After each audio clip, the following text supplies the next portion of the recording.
Good evening, Zion. Good evening, church. Tayo po ay tumayo. Tayo po ay aawit para sa Panginoon.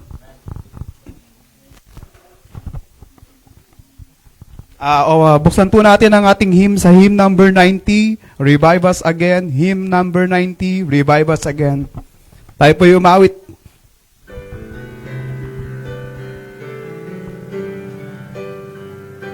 On the first verse, we praise thee, O God, for the Son of thy love, for Jesus who died is not an Abba. Hallelujah, than the glory. Hallelujah, amen. Hallelujah, than the glory. Revive us again. We praise thee, O God, for thy Spirit of light, who has shown us our Savior and scattered our night. Hallelujah, than the glory. Hallelujah, amen.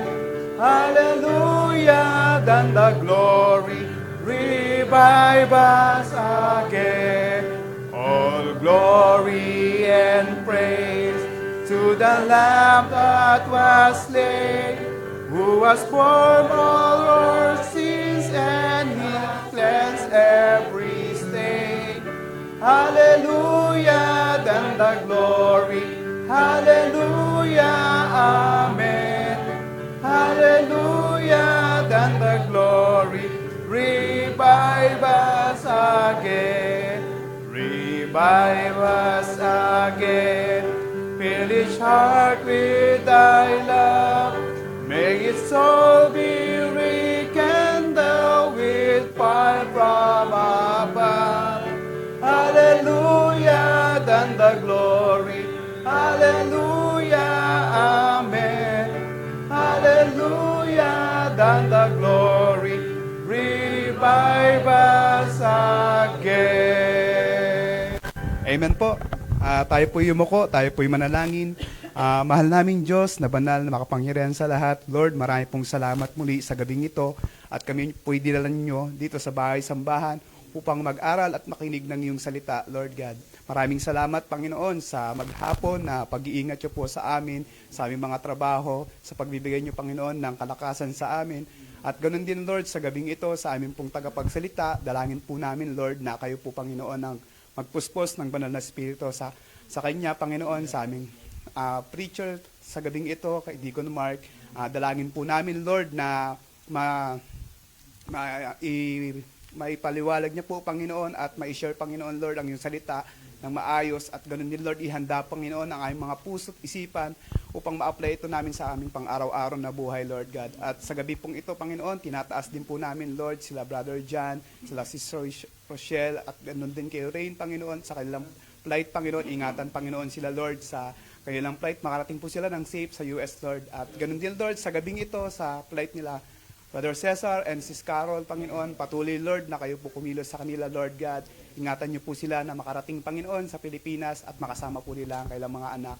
At ganun din, Lord, sa mga kapatiran, wala pa, Lord, napapunta pa lamang. Dalangin po namin ang pag-iingat niyo po sa bawat isa na makarating, Lord, sa aming panambahan sa gabing ito. At ganun din, Lord, sa aming online connection, patuloy na bigyan niyo po ng magandang connection. At ganun sa mga makakapakinig, Panginoon, kayo po, Panginoon, ang tumas ng kailang puso, Lord God, at ihanda rin po sa pakikinig, Lord God. At muli, Panginoon, binabalik namin ang lahat, papuri, pasasalamat sa pangalan ng Kristo Jesus. Amen. Tayo po yung po. Tawagin ko si Deacon Mark.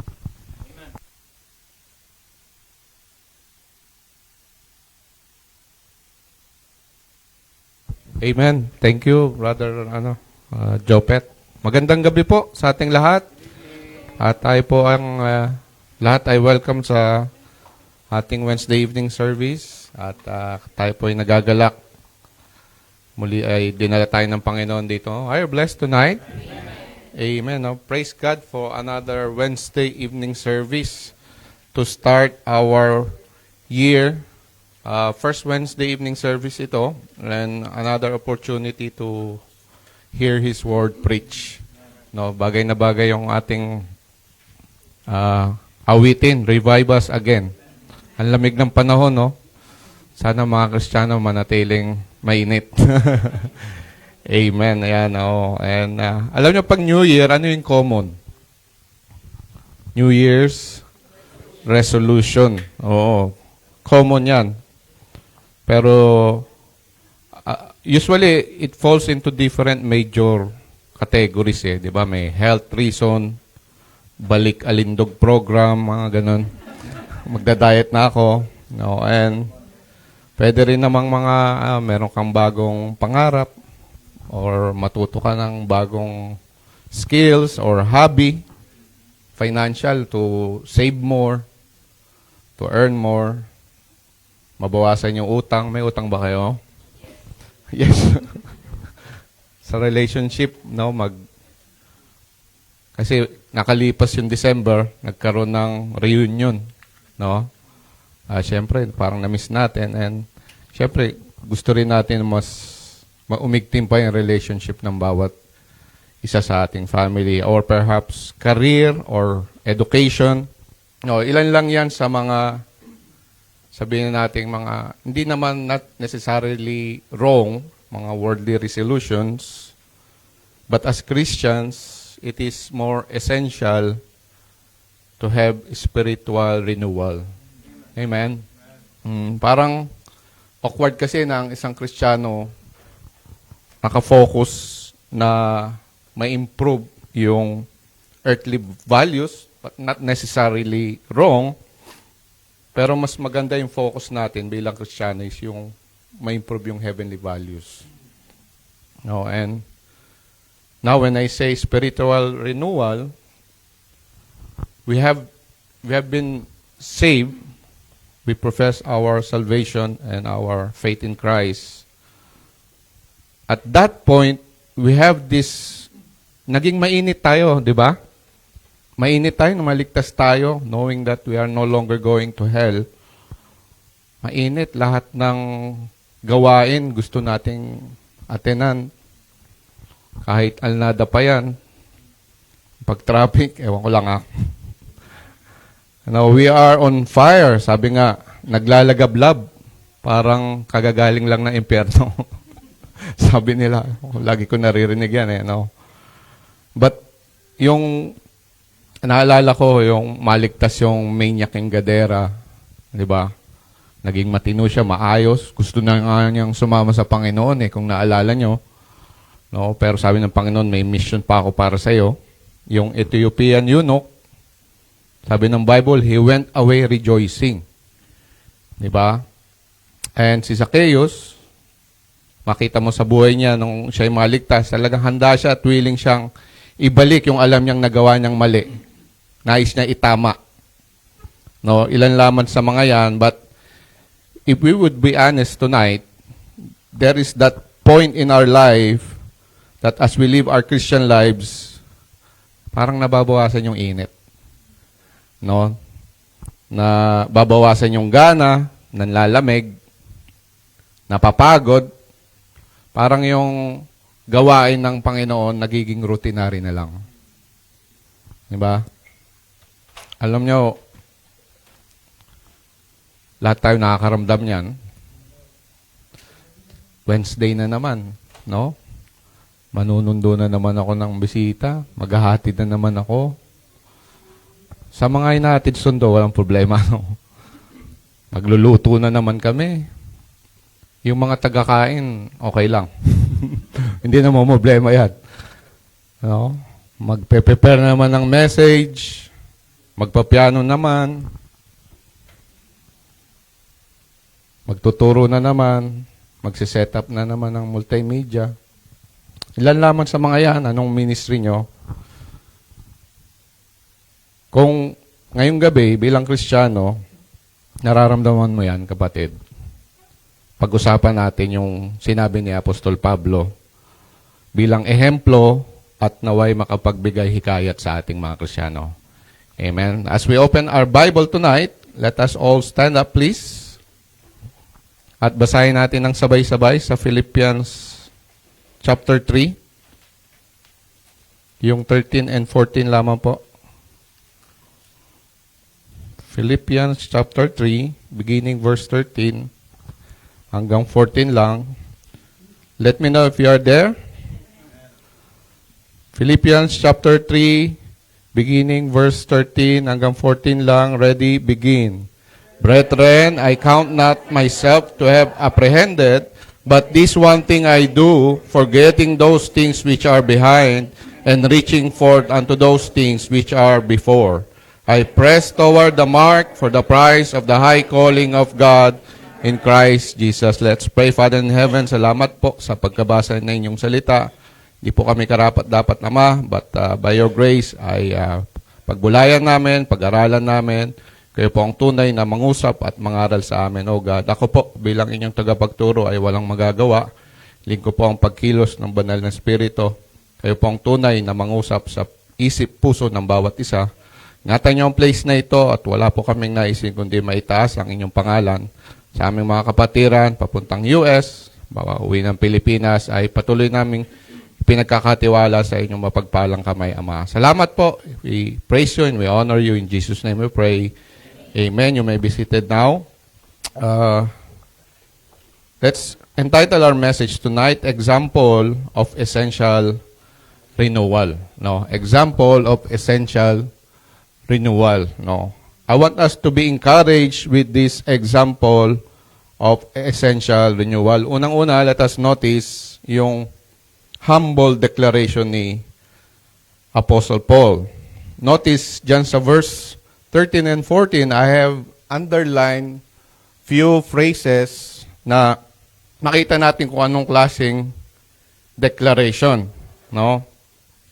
Sabi dyan, brethren, unang-una, sa kanyang humble declaration, merong makita tayong confession. There is confession. Sa verse 13, sabi doon, brethren, I count not myself to have apprehended. No? If you notice, sabi ni Paul, I. Tandaan natin mga kapatid, in renewal or spiritual renewal, pag magko-confess tayo sa Panginoon, it's laging I. Sarili natin. We don't look at anyone. O si kapatid, kailangan manumbalik na to. Tayo lagi ang subject of renewal when we go before the Lord. No? Huwag ibang examinin natin, huwag tumingin sa iba. It is our own confession to make. And here, Paul admits he has not reached perfection. Di niya naabot yung perfection na nais ng Panginoon para sa kanya. Why? He didn't compare himself, notice, with the rest of the apostles. In fact, he considered himself the least among the apostles. Diba? 1 Corinthians 15 verse 9. He even considered himself the least among the saints. Ephesians 3 verse 8. To Timothy, he calls himself the chief sinner. 1 Timothy 1 verse 15. And Apostle Paul, he's trying to measure himself na hindi niya na-achieve. He's trying to measure himself to the stature of the fullness of Christ. Doon dapat tayo laging nagme-measure kung may naabot na ba tayo or wala. And I believe no one can achieve. Ephesians 4 verse 13. Diba? Sabi dyan, ano sabi ng Bible? Sa last part, and to the measure of the stature of the fullness of Christ. Yung Christ-likeness. Yun yung ating aim lagi. And we have to confess that we have not reached anything yet. Kahit kay Pablo lang tayo compare. Malayong malayo. How much more sa Panginoon. And I believe this confession that Paul has showed, it shows humility. He counted himself not to have apprehended or he didn't achieve or arrive on that measurement. Di ba ang gandang simulan yung taong 2026 to have that humble declaration and confess that throughout the years from the time we believe, ay wala naman talaga tayong naaabot compare sa Panginoong Jesucristo. Without Jesus Christ, we are nothing. We always remember that. John 15, verse 4 to 5. Diba? Sa last part na lang. For without me, he can do nothing. Jesus Christ himself said that. We cannot sing gracefully without the grace of God. I cannot sing gracefully without the grace of God. Alam niyo yan. Wala akong may tatago sa inyo. We cannot preach powerfully without the grace of God. Even we cannot cook deliciously. Tama? Hindi dahil, lahi kami ng magagaling magluto. No. Just because of the grace of God. We cannot look after the finances of the church accurately without the grace of God. We cannot teach effectively without the grace of God. We cannot do anything apart from the grace of God. Magpiano man, mag-drive man, even maglinis, multimedia, name any ministry. Kahit deacon, na wala namang ginawa kundi mang asar. Amen? Na-encourage ako dyan kay... Oo. Mahal ko yan si Ate Biggie. And even pastor would agree with me. You cannot pastor this church without the grace of God. If the great Apostle Paul himself confessed that he has not apprehended nor achieved anything, neither can anybody claim that she has come to that point that we no longer need the grace of God. Kaya i-confess natin yan, mga kapatid, sa Panginoon. Tonight, lapit tayo. Lord, nothing we can do without you. No? At alam nyo, magugulat tayo. Dahil sa kanyang pagkilos, as we humble ourselves before Him, tayo ay pupunan niya ng kanyang biyaya na ating kakailanganin para maisakatuparan at makapagpatuloy tayo mag-minister para sa gawain ng Panginoon. Amen? James 4 verse 6. But he giveth more grace, wherefore he saith, God resisteth the proud, But giveth grace unto the humble. Not only there is confession, there is also determination. Now, in his humble declaration, Paul has this determination. Sabi niya, but this one thing I do. Alam niyo, mayroong mga nagsasabi na si Paul daw ay Indiano. Sabi niya, this I will do. One thing I'll do. No, biro lang yan. Hindi naman napatunayan. Hudyo po si Apostle Paul. Pero sabi niya, but this one thing I do. When he declares that, he reveals a powerful union from being humble confession, from having this humble confession to having this humble determination. He considered himself not apprehended.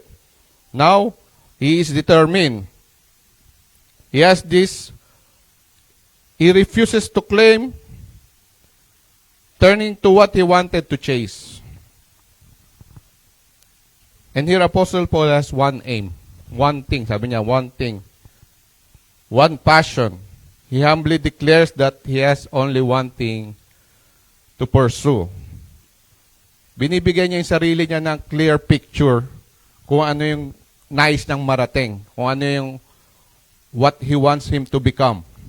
No, from a time in his life, in spite of his achievement, kasi kung babasahin niyo yung chapter 3, binigay niya yung kanyang qualifications diyan eh. 'Di ba? Pag kami na-aim tayo, 'di ba? Sino sa inyo naglalaro ng dart? Pag in-aim mo yung bullseye, 'di ba? Ayun yung lagi mong nais tamaan, no? Kaya alam niyo minsan ng Kristiyano, nagugulumihanan. Kasi ang daming iniisip. Ang daming pinagfo-focusan ng sarili. No, but Paul here, He is focused on one thing. Sabi niya sa 1 Corinthians chapter 2, verse 2, For I determined not to know anything among you save Jesus Christ and Him crucified. No, he just want to know more about the Lord Jesus Christ. And when he said, I do, he has declared that determination of ongoing and continuous action. Diba ang gandang harapin yung taong 2026 na magkaroon tayo ng ganyang aspeto or adhikain sa buhay na meron tayong determination, meron tayong naisin, meron tayong ipursu. Diba sa mag-asawa, when you said to your wives, I do, diba? Ibig sabihin nun, till death do us part. Diba? In sickness and in health. Ano pa yung isa? For richer or for poorer. No? Nung tayo nagpasakop sa tubig ng bautismo, kung naalala nyo pa, I have decided to follow Jesus. No turning back. No turning back. Baka lang nakalimutan nyo na. No, and as we face the new year, I hope all of us here in Zion ay magkaroon ng determination not to turn back from Him. And if case we have committed, at some point, turn back our lives, internally man yan, or externally, kasi pag hindi ka na umattend, hindi ka na nagbabasa ng Bible, hindi ka na nagpe-pray, you're turning your back. No? Maybe some will not see, but the Lord will see. Kung naranasan mo yan, balik lang sa Panginoon. Our God is our God of second chances. Hindi niya tayo tatakwil. No? Just we return to our first love. Balik tayo sa Panginoon. This year, may we be encouraged with Paul's example and humbly declare to be determined with only one thing. That is to know more about the Lord Jesus Christ and to serve Him more. Amen? Thirdly, there is direction in Paul's humble declaration. Sabi niya sa verse 14, I press toward the mark. Hindi pwedeng maging humble lang tayo in confessing and determined or being determined. Dapat merong clear picture saan tayo papunta. Diba? Dapat merong clear direction. And Apostle Paul, in his humility, it made him to give himself a direction on keeping on moving and not settling. No, minsan kasi nagiging relax na ang Kristiyano eh. Nagiging relax na ang Kristiyano. He is clear on the mark, showing a fixed and definite target. Paul's life is oriented in Christ-likeness. His humility clarifies his direction. He knows exactly where he is going because he knows who has called him. Do you know who has called you? I don't know, mga kapatid, kung how the Lord worked in each one of you. Hindi ko alam ang purpose ng bawat isa sa inyo. Bakit kayo dinala dito ng Panginoon? But at least pastor, alam natin, he is called to be a pastor. Teacher Rio, to be a pastor's wife. Before kasi mag-asawa sila. Kung naging asawa niya naging pastor yung asawa niya, so siya rin naging pastor's wife. Si Sis Aji naman, ang purpose niya is toward the mark. Sis Lilian din, toward the mark. No? Diba? May singit lang eh, no? No, but I believe God has a purpose for each one of us. And you have to go in that direction. Ano bang purpose ng Panginoon para sa akin? No, and I believe He will enable us. So mga kapatid, anong purpose mo? Yes, you may have a ministry. But minsan, hindi natin alam ano man direction ng buhay natin.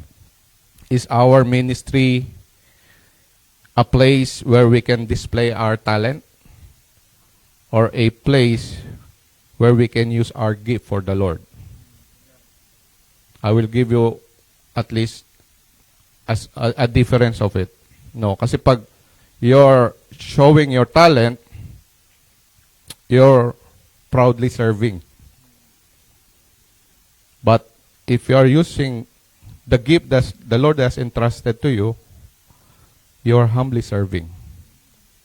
Gift mo yun, but you don't show to, bigyan ko yung example, yung mga, kasi yung mga nandito sa pulpit, behind the pulpit, kita nyo lahat eh. But behind this ministry, ang dami diyang gifted na nagagamit ng Panginoon. No, hindi sila, they're just trying to use their talent, their gift para sa Panginoon. But I'm not saying pag tumayo dito, proudly na. No. It all boils down to what is in your heart. Ano bang purpose ng Panginoon para sa akin? And that is our direction should be. Nandito ba tayo sa church? Naglilingkod tayo para papurihan ng Panginoon o wala lang tayong magawa? Wala lang tayong ibang makasama. Para bang itong church ay nagiging second option. No? Remember, the Lord Jesus Christ loved the church and He gave Himself for it.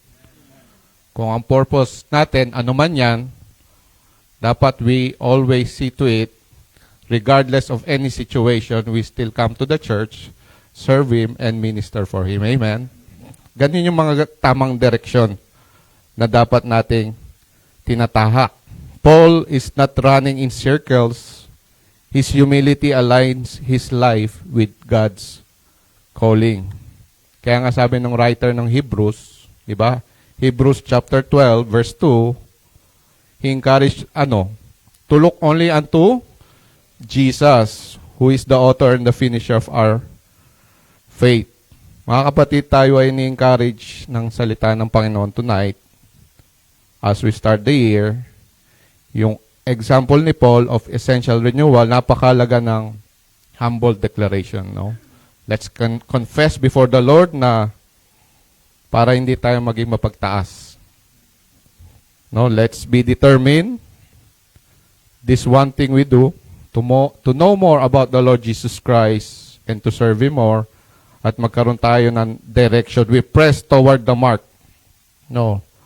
We press forward the mark for the prize of the high calling of God in Christ Jesus. Amen. Ayan po yung Paul's humble declaration. Tignan naman natin yung holy decision ni Paul. Again, we go back to our text. I have underlined at least 3 things that Paul highlights in his decision.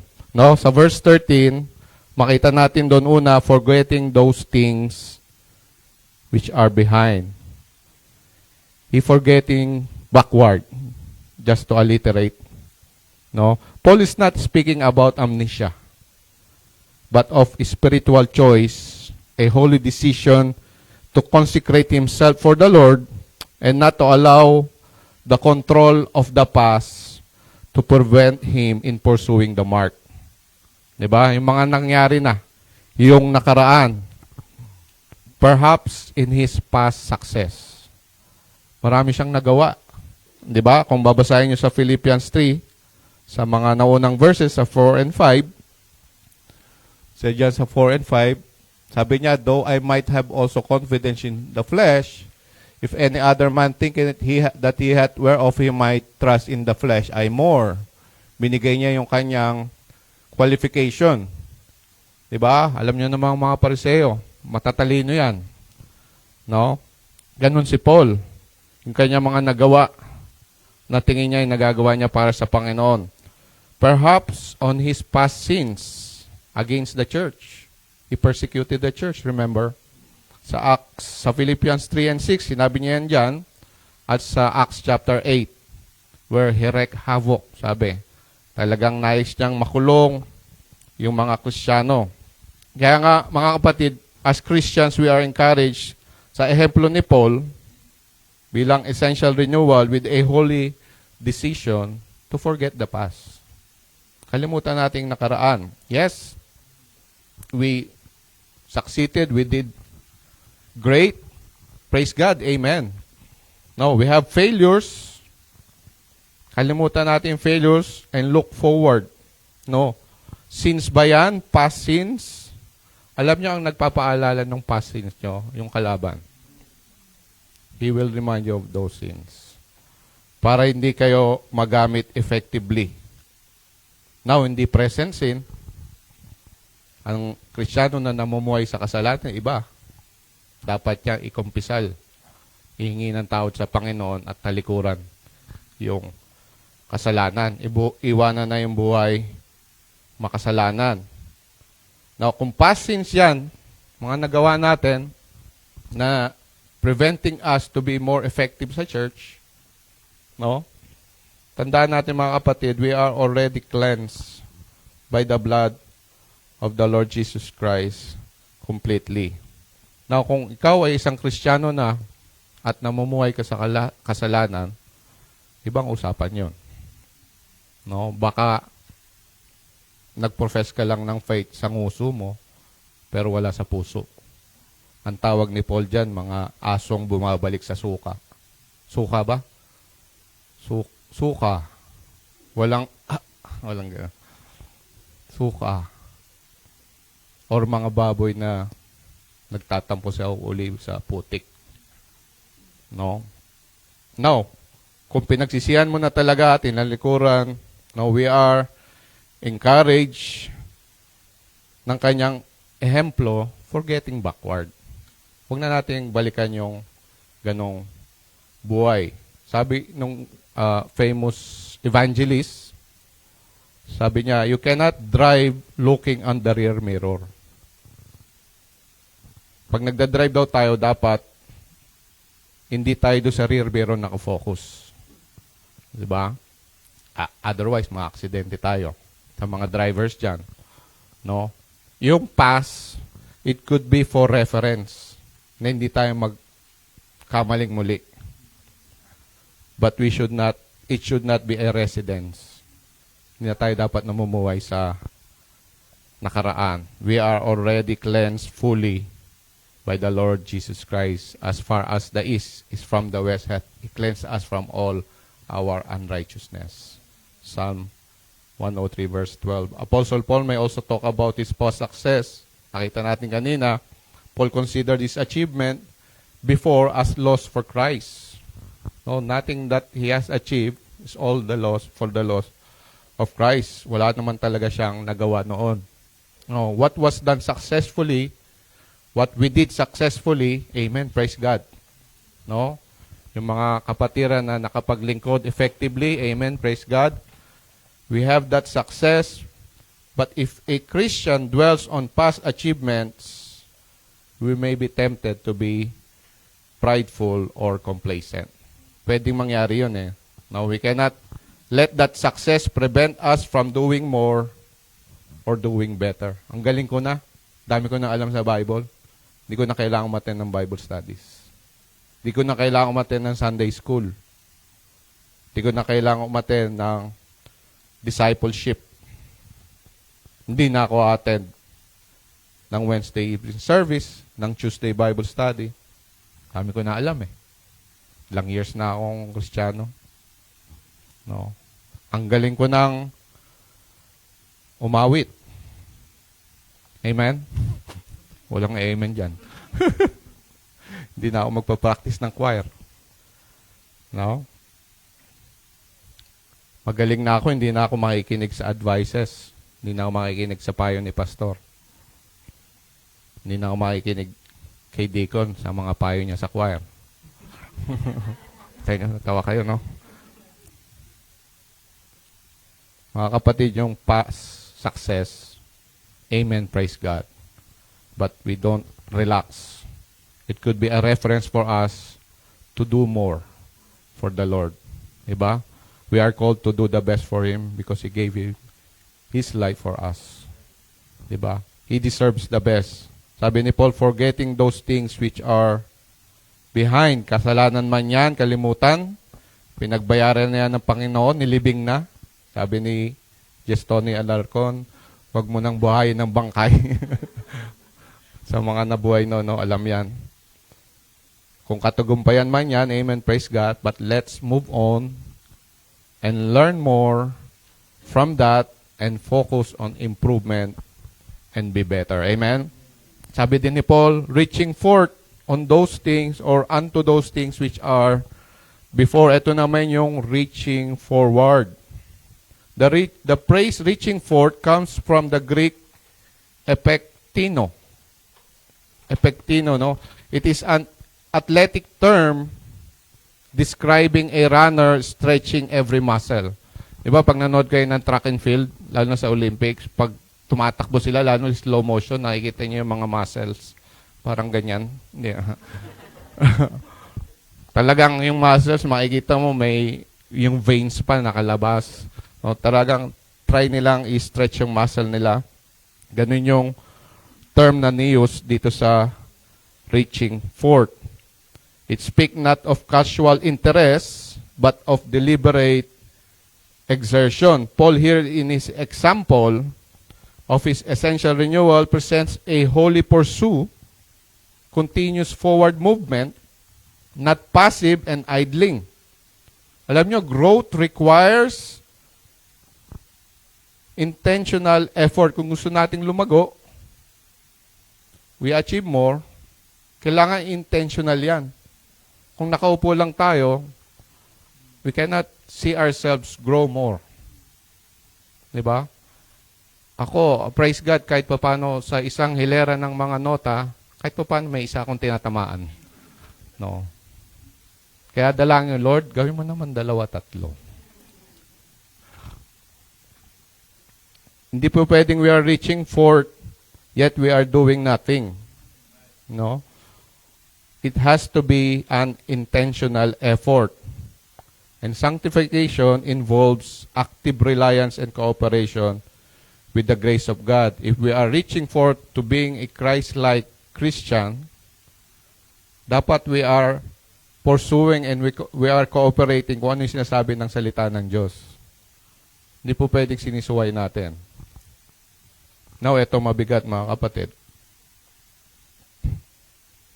Baka naman active nga tayo sa church, sa ministry. We're doing a lot of great things. No? Kristiyano, hindi nga tayo lelemya-lemya, hindi tayo patay-patay, active tayo sa lahat ng ministry o anumang ministry na piniperform natin sa biyaya ng Panginoon. Pero pagdating sa ibang lugar, ibang klaseng Kristiyano tayo. Baka pagdating sa bahay, hindi tayo active. Baka pagdating sa trabaho, tayo yung isa sa tamad. No? Paano natin sila madadala sa Panginoon? Pagka ganon, no? Baka kaya hindi natin sila madala sa church kasi hindi nila makita yung liwanag sa atin. Sa church, active tayo, pero sa bahay, tamad tayo. Sa church, busy tayo. Sa ministry, sa work, busy tayo sa Mobile Legends. No? Na, hindi ko sinasabing hindi pwedeng magpahinga. Ha? Pwede mo magpahinga, mag-relax, bahay sa place of rest and comfort. Diba? Pero sa work also, diba sabi ng Bible, we serve our earthly master as if we are serving the Lord Jesus Christ. So, as we serve them, dapat with gladness din. Remember, we have that great commission to go para madala natin sila. Kasi being a Christian is not only here in the church. We are told to go outside. We are here, commanded to be here, to learn, to praise God, to worship God. But outside, that is where the battle is. Doon natin dadalhin yung ating napapakinggan dito. Doon natin gagawin para madala natin sila. Diba? We are reaching forth to those that are before. Ano yun? Yung conformity to the image of the Lord Jesus Christ. Kaya sa church man, sa bahay man, sa trabaho man, dapat makita sa atin yung Christ-likeness. No, nawa ngayon 2026 magkaroon tayo ng ganong decision on reaching forward para sa Panginoon. Makita yung pagbabago, lumalago, humahayo, may active, masigla, dahil ayaw ng Diyos nung lilemya-lemya. Amen? Forgetting backward, reaching forward, and thirdly, we are encouraged by the Apostle Paul on pressing onward. Sabi niya sa verse 14, I press toward the mark for the prize of the high calling of God in Christ Jesus. The word press carries the idea of pursuing with intensity. Parang runner in a race na he wants to achieve or to reach the finish line. Paul knows the cost of following Christ. Alam ni Paul, yung pagsunod sa Panginoon, he has already been beaten, he's already been imprisoned and opposed. Yet when he said, I press toward the mark, he is like saying he would not stop. His only decision is to press onward. Alam nyo, 2026 has just started. January 7 pa lang. And we don't know what lies ahead. Kung nakalipas na 2025, we have experienced hardships, failures, marami, no? Na hindi magaganda. There could be more this year. Kasi hindi naman natin alam yung ating kakaharapin. We are not getting any younger, mga kapatid. 2026, I'll be 50 years old. Mukha lang ako 51.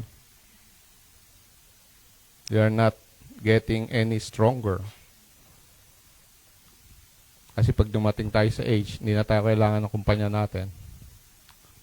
Tapos, ang maliligayang araw. There are a lot of things that might happen that we may not like. But this is the encouragement now. Sabi ng Bible, there is the prize of the high calling of God in Christ Jesus. Amen? The Lord will not lead us where His provision cannot keep us. 2 Corinthians 9 verse 8. Ba, lagi natin binabanggit yan. And God is able to make all grace abound toward you, that ye always having all sufficiency in all things may abound to every good work. The Lord will not lead us where His power cannot sustain us. Sabi ni Paul, 2 Corinthians 12, verse 9, di ba, yung kanyang grace, sabi ng Panginoong Yesus, my grace is sufficient for thee. Is the Lord Jesus Christ grace sufficient for you and me? Amen. No. Merong nilalapit si Paul sa Panginoon. No, thrice. Pero sabi ng Panginoon, sapat ang biyaya ko para sa iyo. The Lord will not lead us where His purpose is not fulfilled in us. Philippians chapter 1, verse 6. Sabi ni Paul, confident siya of this very thing, that He which hath begun a good work in you will perform it until the day of Jesus Christ. Paul is confident kung sino yung nagsimula sa kanya at sino yung magtatapos sa kanya. Are you that confident as well? The Lord will not lead us where His purpose is not fulfilled through us or in us. Paul knows that the calling was from above through Christ. His holy decision is a response to God's calling. May we be encouraged with Paul's example. Forgetting backward, kalimutan na natin yung mga nangyari. Yung salanan man yan, pinatawad na tayo ng Panginoon, huwag na natin balikan. Achievement ba yan? No, praise God. But focus tayo more on serving more.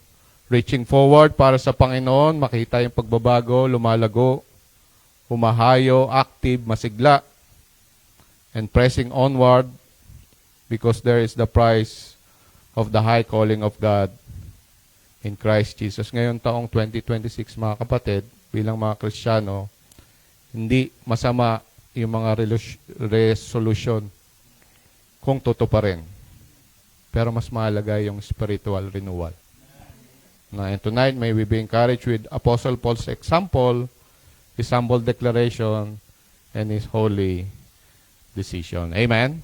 Sige po, let's pray. Father in heaven, salamat po, Ama, sa gabing ito na muli ay inyong ipinagkaloob sa amin upang kami po ay matuto at ma-encourage na inyong salita, even to challenge us kung paano pong nasambit ni Apostle Paul yung mga nais niya na abutin,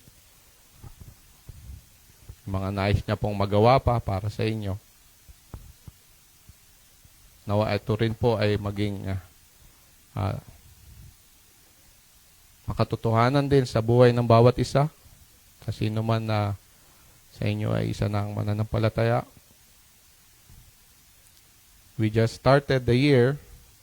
There's a lot more to come. And Father, I pray that you continue to bless this church, from our pastor to every member, that we may be used continually para sa inyong kaluwalhatian. Sino man mga nanlalamig, ibalik niyo po ang init. Paalala niyo po yung ginawa ng Panginoong Kristo doon sa krus ng Kalbaryo, ang pagpapakasakit, pagtikis ng dugo, pagkamatay, pagkalibing at pagkabuhay na magmuli. Nang sino man sa kanya ay manampalataya ng may pagsisisi sa kasalanan ay papatawarin at pagkakalooban ng buhay na walang hanggan. Paalala niyo po yan, Ama, na we are no longer going to hell. Heaven awaits us. May you bring us back. May you bring that fire back in our Christian lives. Serve you more and honor you more. And be used by you. At madala rin po namin ang aming family, aming mga kaibigan, colleagues, sa inyong paanan at maranasan din po nilang kaligtasan. Salamat po, Ama, sa inyong katapatan tonight. Balik niyo ang blessing sa bawat isa nagkaloob ng time tonight. Continue to pray for our brethren na hindi namin kasama. At gabayan niyo po sila. And we entrust you, even ang aming family. Sila man ng mga nakakaranas ng kainan, karamdaman, abutin niyo po ng inyong kagalingan. Ano po kay Papa Bobby, tatay po ni Pastor, si Brother Jonich and family, continue to pray for their comfort, O God. Salamat po, Ama. We are entrusting, committing to you, maging ang aming pagpapanalanginan. Sa ilamang lahat ng kapurihan, pasasalamat. In Jesus' mighty name we pray. Amen. Amen. Salamat po at magkaroon po tayo ng few minutes of prayer at magbabalik po tayo in a while.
Okay na, Brad Carl?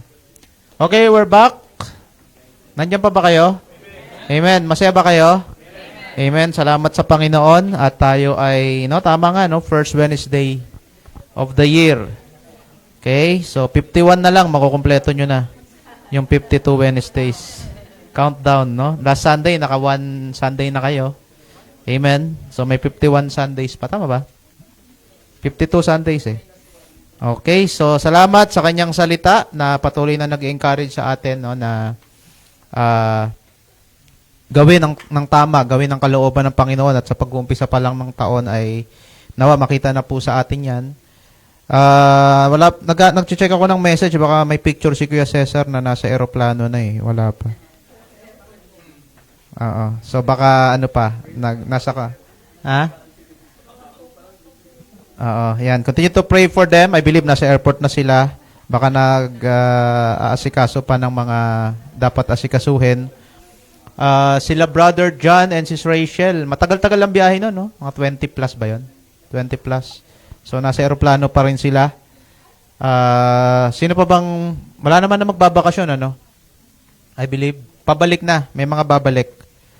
Okay, so, yung atin pong tawag nito, paparating na Lord's Supper at saka business meeting, I will just announce kung kailan. To be honest, pinagpe-pray ko pa kung pagsasabayin natin yung Lord's Supper tsaka yung business meeting. Kasi gusto ko pag nag-Lord's Supper tayo, tama yung puso natin eh. Baka mamaya pag sinabay natin, mag-business meeting tayo, tapos mag-open forum tayo, baka magkalabasan ng sama ng loob at patay ang Lord's Supper, di ba? Kaya I'm thinking, mag-Lord's Supper muna tayo, clear lahat, tsaka tayo maglabas sa sama ng loob sa business meeting. Hindi, pero hopefully wala namang ganon, pero just in case lang. Kasi pag business meeting, bukod sa finances, di ba, mga concerns ng church, meron tayong dapat ayusin, minsan di naiiwasan, nagkakaroon ng konting, hindi naman nag-aaway, hindi pa naman nangyari sa sayo na nag-business meeting tayo, may nagsisigawan, Wala. Pero nangyayari yun sa ibang church, no? Business meeting, nagsisigawan. Hopefully, hindi naman mangyari. Pero maganda kasi pag nag-Lord's Supper tayo, fully concentrated tayo, no? Sa Panginoon at maluwang yung ating puso. Baka mamaya, imbis na mag-Lord's Supper kayo, hindi nyo na lang, no? Kasi sumama yung loob nyo sa ating business meeting. So, I'll announce it. Most likely, baka i-separate natin. Pero, kasi kaya hindi natin maumpisahan agad. Nintay pa natin yung mga kapatiran. Marami pa po ang nasa bakasyon, Pilipinas. So, let's wait for them to return. At i-announce ko na lang po kung kailan yan. Okay? Ano pa ba? Ka-partner ko ngayon si Brother Neil. Praise God that nakakuha na siya ng work. Amen? So, salamat sa mga panalangin nyo daw sa kanya. At talaga naman na basta inuna mo ang Panginoon, di ba? Basta naging faithful ka sa Panginoon, siya ang bahala sa iyong mga pangangailangan. So, let's continue to pray for that. Maging tuloy-tuloy na. Siyempre sa ngayon, verbal and all. Pero binigyan naman siya ng assurance. At balita ko, doble yung sweldo niya. So, hindi ako nagpaparinig, pero hindi. Pag-pray niyo muna, wala pa nga kayo talaga. Pag-pray muna natin na magtuloy-tuloy na. At nakita naman natin si Brad Nerl, how faithful he is, di ba, sa Panginoon. Kaya sabi ko, Brad, tuloy mo lang yan at ang Panginoon ang bahala sa iyo. So, praise God for that. At yun, sa mga naghahanap pa ng work, ganun lang, no? Seek ye first the kingdom of God and His righteousness, and all these things shall be added. Yan yung devotion ko kanina, tama-tama, kay Brother Neil. Ano pa ba? February 1, announce ko na rin pala, February 1 we'll have Missionary Ricky Quaterno, no, to preach to us. On a Sunday yon, February 1 po. At pastor ni Brother Jopet, si Brother Jopet, pastor ni Brother Jopet sa Pilipinas. At nakabisita na yon sa atin dito before, on a Wednesday night. So, kachat ko siya nung isang araw at sabi niya, Pastor, pwede bang mag-preach dyan? Sabi ko, naman, kailan ka ba pupunta? So, 2 Sundays lang siya, sa atin yung isang Sunday. So, praise God. Sige po, excited kami, lalo na si Brother Jopet ay excited na makita si Pastor Ricky. Ayan, so, yun lang muna. Wala pang ibang mga missionaries na paparating. I will just announce it kung tayo po ay magkakaroon ng additional missionaries to visit us. Okay? Tayong lahat. Ang lamig talaga dito. Doon daw sa likod, hindi malamig. Susunod nga, magbentilador na lang kayo dyan. Patayin na natin yung aircon at sobrang lamig dito. Tayo po ay manalangin. Salamat po, Panginoon, sa inyong salita. Tunay po na ito ang aming gabay, ito ang aming patnubay sa aming pang-araw-araw na buhay. Salamat po sa halimbawa po ng inyong anak na si Pablo, na aming natutunan, his humble declaration and his holy decision, Lord, na aming napag-usapan tonight. Lord, help us na maging totoo rin ito sa buhay ng inyong mga anak dito sa inyong iglesia.